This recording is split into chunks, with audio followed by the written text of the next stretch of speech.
Hello মা। মা জানো শাশুড়ি মা আমার সাথে কথা বলছে না। কেন? তুই কিছু করেছিস? না মা, আমি কিছু করিনি। শুধু কালকে বলছিল বৌমা চা করে দাও। আমি বললাম আমি পারবো না, আমি কাজ করছি, তুমি নিজে করে নাও।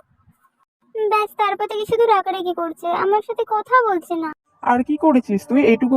না, না আর কিছু করে। আর ওই কালকে একটু ঘুম থেকে উঠতে দেরি হয়ে গেছিল। ওই 11:30 নাগাদ ঘুম থেকে উঠেছি। তো শাশুড়ি মা বললো এত দেরি করে ঘুম থেকে উঠলে হবে, আর বাড়ির কোনো কাজ নেই। তো আমি বললাম আমার ঘুম পেয়েছে, আমি ঘুমিয়েছি, তোমার ঘুম পেলে তুমিও ঘুমা। আমি কি মানা করেছি? ব্যাস এইটুকুই।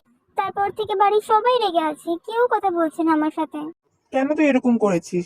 তুই জানিস না ওটা তোর শাশুড়ি হয়? কেন মা? তুমি তো বলেছিলে শাশুড়ি মাকে মা ভাবতে, মা ভেবে সবকিছু করতে। তো আমি তো মাই ভেবেছিলাম। আমি তো তোমাকেও মাঝে মাঝে বলতাম, এইভাবেও তোমার সাথে কথা বলতাম, তাই শাশুড়ি মার সাথেও বলেছি। এটাতে আমার দোষ কোথায়?